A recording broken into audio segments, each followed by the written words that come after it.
What's going on, my peoples? Now I had a subscriber ask me a question. Do I think Coca-Cola is a good company to drive for, right?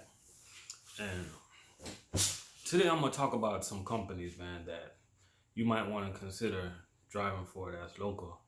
Even though I don't talk about these companies often, there's many good companies out there that's local, man. They might not pay as much as we make in food service, but you gotta understand that food service not the be all end all. There's a lot of great companies out there, man. And one of the big things you want to look at when you look at these companies, you want to look at the benefits. And Coca-Cola and Pepsi-Cola, the PepsiCo company, they have some great benefits. If I had to make a choice between Coca-Cola and Pepsi, I would choose PepsiCo, for the simple fact, to me, they have like great benefits, way better benefits. PepsiCo company, they got Frito-Lay family on their side, and they got a whole bunch of other companies, great companies that's in their portfolio. So, me personally, I would choose the PepsiCo company. And one thing I like about the PepsiCo company, it's just it's more to me it's more organized than Coca-Cola. Anybody out there that work for Coca-Cola or used to work for Coca-Cola, you guys will understand what I mean.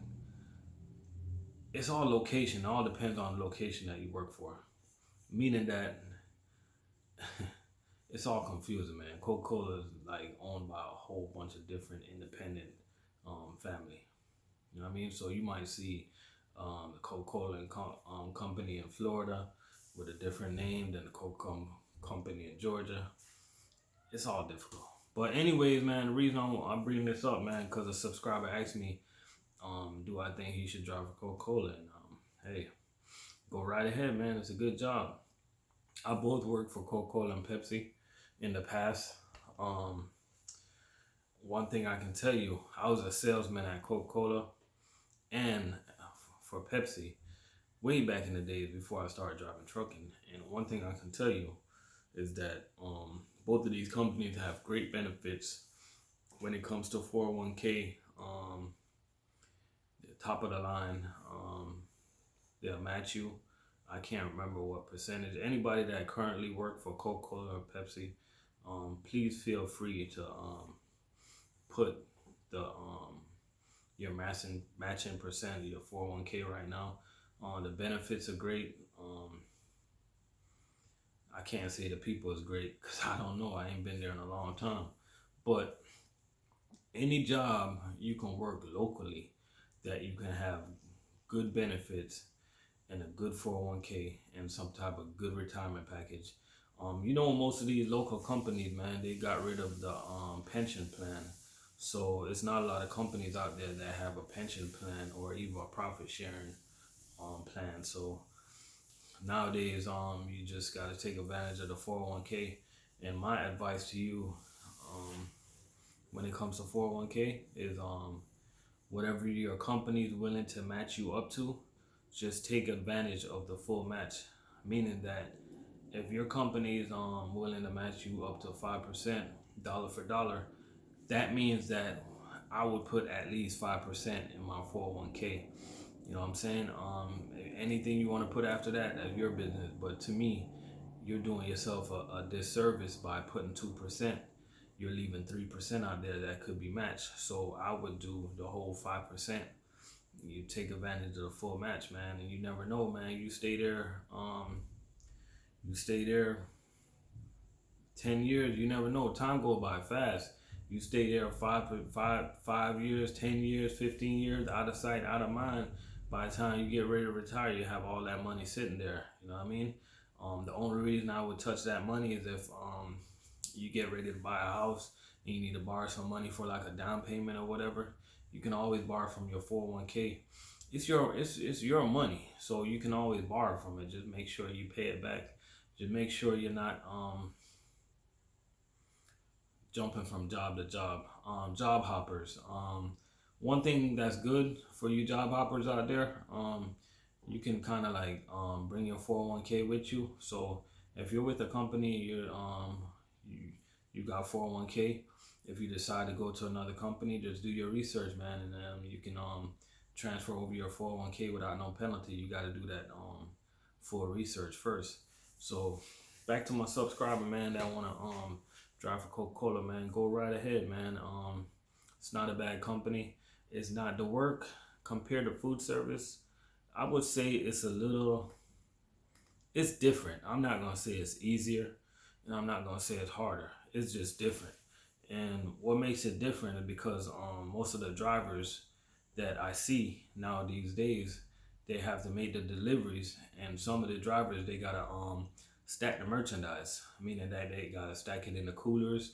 They gotta make small displays in gas stations and stuff like that. They deliver to CVS. They deliver to like Walgreens and stuff like that.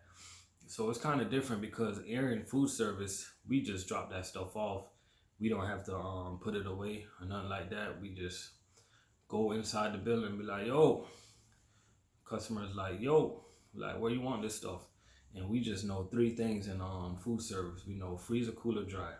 That's all we need to know. We're not building no displays. We're not stacking nothing on those shelves. We're not doing nothing unless they got some lunch or breakfast involved. But it's a lot different because to me, the drivers that drive for Coca-Cola and Pepsi, they got a lot more to do with sales than they can imagine. Believe it or not, a driver that's working for Coke or Pepsi, they to me represent more of, they got a closer relationship to their sales team than you can imagine, because a sorry driver is going to have a sorry result. You know, it might be a week for that display in that particular Walgreens, but because you're a lazy and sorry driver, the Walgreens manager might be like, you know what, Pepsi, you're late. We're going to go ahead and keep up that Coca-Cola display.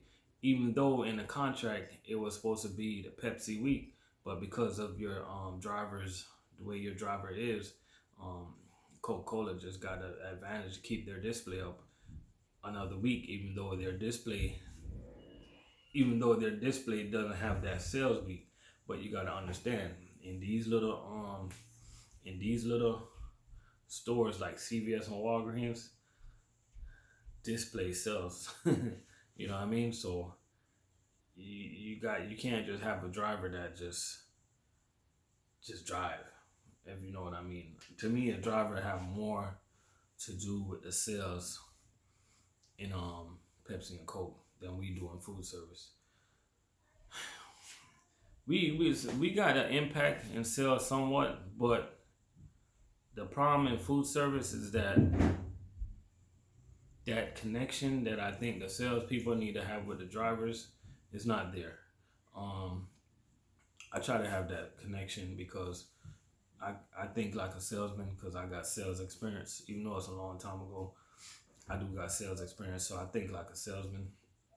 And that connection is not there. I think that connection needs to be there because we can grow more as a business if we had that connection, but we just don't. And we're just trained to drop that stuff off and go. You know what I mean? But like, my mindset is different, you know? Sometimes I make a delivery and I want to understand from the customer. I want to understand, like, yo, like for instance, Friday, right? I made a delivery and I noticed that the customer ordered eggs from us this week, and they usually get their eggs from Cisco. So I asked the customer, I'm like, oh, we're delivering eggs here now? And the guy looked at me like, pricing. You know what I'm saying? So right away, I understand what was going on. I understand that maybe we had a better deal this time than Cisco do.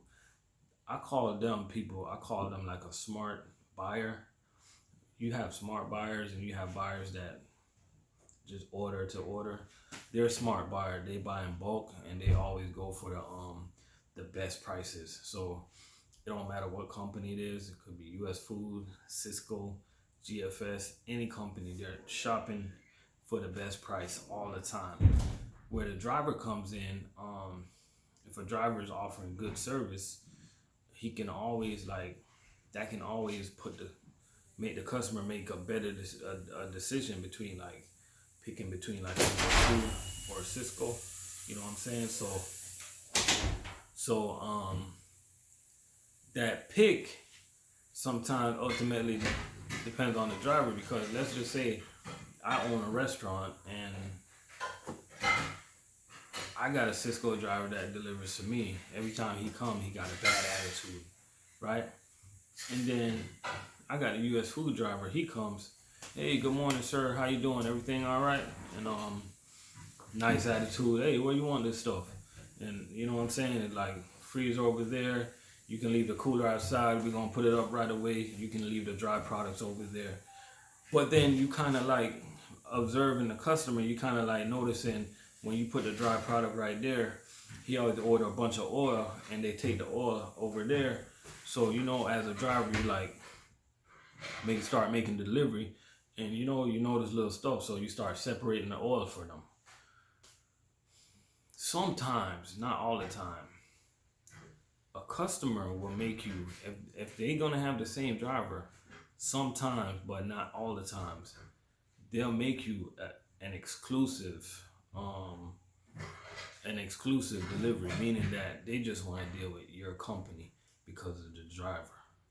You know what I'm saying? That's why us as driver, no matter who we work for, we gotta just do our job, man, and be professionals out there. You know what I mean? So I know I went off subject, but the point that I'm trying to make today in today's video is that there's a lot of good companies out there that's locally, man. Just find one with good benefits. Coca-Cola and Pepsi happen to be two good companies. So hope you watch this video today. Anybody got any comments, just feel free to drop it. And don't forget, if you get to this point of the video, don't forget we're raising money for Father's Day weekend. So look at the description in the video, click on the link, and tell me what y'all think.